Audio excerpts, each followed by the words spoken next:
Box kick from Petrie, and look for the United States to go off the foot a little bit more. And Gwenya goes up and almost tries to take it away from Vandermerve, and there is Phil Mack. Mack to the corner on off his own boot. Phil Mack with the first score of the contest. Let's take a look and see if referee Leighton Hodge is going to give this one. He's calling time off, and they're going to take a look. Jim, can you hear me? Okay, I think we're happy with the grounding. Can you just check if there was a knock-on prior to the grounding, please?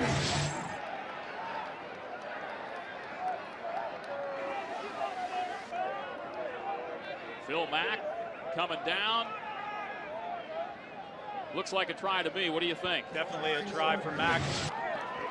And so Leighton Hodges makes it official. A 5-0 Canada lead on that try. This is, one of those deals where you just got to get your head up. You got to push against something, hope you get it right. And the United States does a good job there of stopping that laying it off, and look at Evans go. And that was obstruction there by Canada, but they get away with it.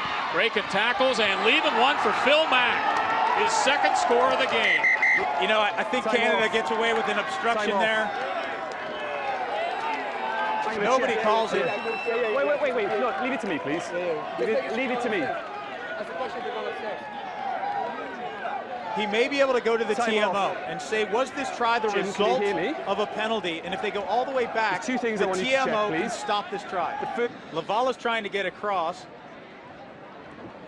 Now he's got to scrape. Lavala's trying to scrape to that tackle as Todd Clever steps in. Now, whether the ref calls it incidental or not, that's obstruction. No try? No try. Wow. Says the ref, the obstruction stands. No try, obstruction.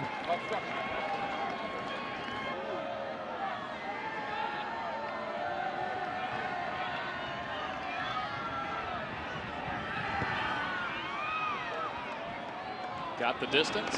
It does. So James Pritchard gives Canada a 13-0 lead.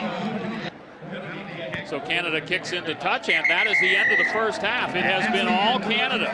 A 13-0 lead in this World Cup qualifier, the first of a two-set series.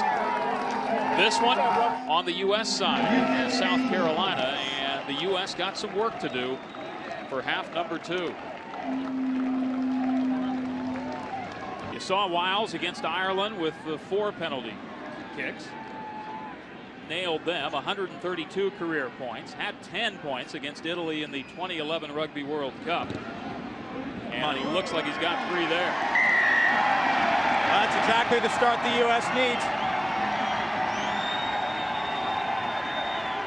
Fine. Phil Teal in the game for the United States in the front row. In 9.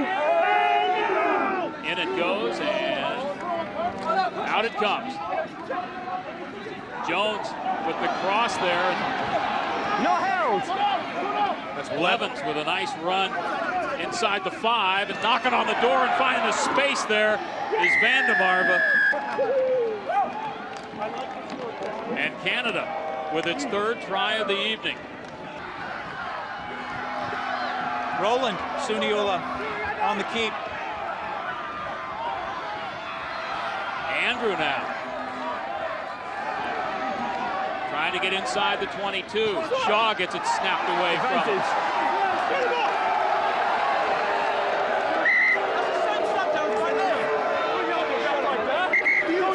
Deliberate knockdown here with a penalty Shaw, against here comes Shaw. Over the top goes Dalla, slaps the ball down. And I think what Clever, he's making his case, and that is that when the United States gets a roll on, that Canada has been killing the ball intentionally, and that at some point the referee has to reach in for a yellow card and penalize that. He hasn't done it. And I think that's what Clever is getting upset about, and I think he's got grounds for it. Says, you don't pin me down, I keep going. Clever, nicely done. Scully running over some folks. Blaine Scully up the left touchline, and it ends up in touch, and that ends up the contest as Canada registering a 27-9 victory in the first. of a two-match series for 2015 Rugby World Cup qualification. 27-9 the final. Canada registering another win over the United States.